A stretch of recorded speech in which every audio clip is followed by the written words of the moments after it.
Saya Mesya Zarun Durbaya dari kelas 10 8. Asal sekolahnya yaitu SMA Negeri 7 Bogor. Saya mendapat tugas informatika dari Pak Susandi, yaitu membuat video materi tentang dampak sosial informatika. Untuk menyingkat waktu video ini, kita percepat untuk masuki penjelasan tentang materinya. Di video kali ini akan menjelaskan tentang sejarah perkembangan komputer, aspek ekonomi dan hukum dari produk informatika untuk masa depan, karir, dan studi lanjut di bidang informatika. Sejarah perkembangan komputer. Komputer tidak lagi berbentuk desktop, tapi juga dapat berbentuk laptop, ponsel pintar, jam tangan, kacamata, bahkan menyatu dengan beragam benda yang kita sebut sebagai Internet of Things. Ternyata sejarah mesin komputer dimulai bahkan jauh sebelum Masehi, yaitu kurang lebih 2400 BC. Dengan abacus. Sebelum mesin elektronik pertama diciptakan, komputer kemudian dapat diprogram, yang dirancang oleh Carlos Babbage. Dengan pemrograman pertamanya ialah seorang wanita pertama, Ada Lovelace.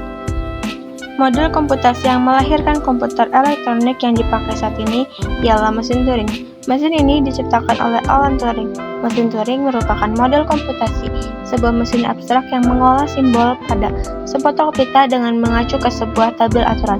Mesin abstrak sederhana ini menjadi dasar pengembangan bahasa-bahasa, pemrograman, dan teori otomata yang mendasari otomasi. Perhatikan bahwa perkembangan perangkat keras dan perangkat lunak selalu dimulai dari model abstrak. Ini membuktikan bahwa berpikir komputasional selalu mendahului dan mendorong lahirnya teknologi. Aspek ekonomi dan hukum dari produk informatika. Yang pertama, aspek ekonomi. Industri perangkat keras dan perangkat lunak berkembang sejak ditemukannya komputer. Mula-mula, perusahaan perangkat keras mainframe dan mini komputer yang muncul, misalnya IBM, Hitachi, Univac, dan berbagai merek lainnya. Kemudian dengan lahirnya PC atau personal komputer dan diikuti dengan laptop, tablet, serta telepon pintar, industri perangkat keras mulai tumbuh. Bukan hanya komputer, tapi juga semua peripheral seperti printer, alat input atau output lainnya. Industri perangkat keras melahirkan industri manufaktur perangkat keras. Sayangnya, Indonesia masih dalam tahap perakitan. Inovasi di abad digital melahirkan bisnis bidang teknologi informasi yang makin dibutuhkan. Hampir semua sektor pemerintahan dan bisnis mengubah cara berbisnis dengan menyediakan jasa layanan online. Aspek hukum. Perangkat lunak harus dihargai sebagai salah satu hak kekayaan intelektual. Sayangnya, karena bentuknya yang berupa benda digital, perangkat lunak lebih mudah untuk diperoleh melalui cara yang tidak legal atau benar secara hukum, atau dengan istilah umumnya ialah melalui pembajakan. Perlu ditekankan bahwa melakukan pembajakan perangkat lunak itu tindakan melawan hukum.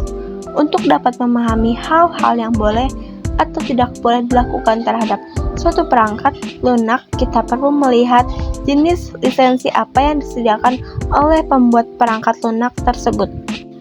Lisensi perangkat lunak mencakup izin, hak, dan pembatasan yang diberlakukan atas perangkat lunak, baik berupa suatu komponen atau program berdiri sendiri. Menggunakan suatu perangkat lunak tanpa lisensi dapat dianggap pelanggaran atas hak eksklusif pemilik menurut hukum hak cipta atau kadang paten, dan dapat membuat pemilik menuntut pelanggarnya. Lisensi dapat dianggap sebagai sebuah perjanjian hukum yang resmi antara pembuat perangkat lunak yang menyediakan lisensi tersebut dan pihak pengguna perangkat lunak yang menerima lisensinya. Informatika untuk masa depan. Kreativitas dan inovasi berawal dari berpikir dan berimajinasi. Banyak penulis dan sastrawan yang berani mengungkapkan bayangan mereka akan masa depan. Banyak yang membayangkan seperti apa dunia di abad ke-21. Bahkan lebih jauh lagi ketika manusia sudah melintasi galaksi. Imajinasi itu tidak lagi menjadi sekedar hiburan, tetapi juga akhirnya menjadi sumber inspirasi bagi para inovator dan penemu yang perlahan-lahan mengubah dunia dalam segala teknologi mutakhir yang mereka ciptakan. Karir dan studi lanjut di bidang informatika. Di masa kini dan masa yang akan datang, penerapan informatika di berbagai bidang adalah sebuah keniscayaan. Saat ini sudah tidak aneh apabila ada seorang yang berkarir di bidang pemasaran menguasai analisis data dalam bentuk inteligensi bisnis atau seorang ahli biologi yang mengolah data genetika dengan membuat program komputer. Yang pertama, karir di bidang informatika. Fenomena ini meliputi desain komputer dan proses komputasi, representasi objek informasi dan transformasinya, perangkat keras, perangkat lunak, efisiensi, dan kecerdasan mesin. Di Eropa, disiplin ilmu komputer disebut informatika. Studi lanjut di bidang informatika. Saat ini informatika telah menjadi suatu bidang ilmu tersendiri dan memiliki berbagai cabang ilmu yang akan dikenakan pada unit ini. Saat ini informatika telah berkolaborasi dengan bidang ilmu lain sehingga melahirkan bidang baru. 3. Sertifikasi di bidang informatika.